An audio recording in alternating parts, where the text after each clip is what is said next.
Welcome to National Headlines. Let's see what's the headlines are in the Times of India. Two building crashes as to week late monsoon arrives with a ban. A delayed monsoon, the wait being the longest for the second time into decades, finally arrived in Mumbai with a bang over the weekend, with the Santa Cruz weather station recording 176 millimeters in the 24-hour period ending Sunday 8:30 am. In 2019 too, the monsoon had arrived on 25th June.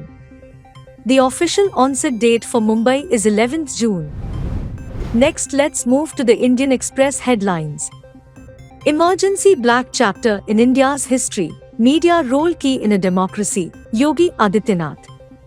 Underlining that an independent media is the fourth pillar of a democracy, Uttar Pradesh Chief Minister Yogi Adityanath on Sunday said he was committed to assuring that his government would engage with the media, keeping this crucial role in mind.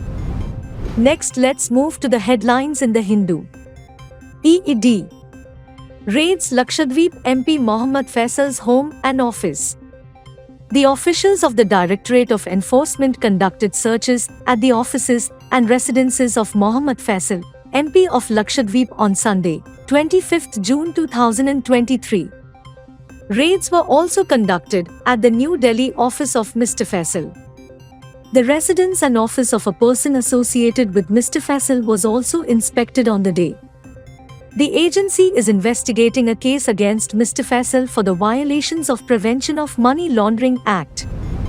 Next, let's talk money and business. Let's move to the headlines in the Economic Times. Go First lenders approve interim funding of 425 crore. The Committee of Creditors, COSI, for Go First Airlines has approved an in-principle interim funding of 425 crore rupees so that the grounded carrier, the first in the country to voluntarily seek bankruptcy protection, manages to fly again soon. Next, let's move to the Telegraph. Nirmala Sitharaman slams Barack Obama's minority remarks, says US bombed 6 Muslim countries under him.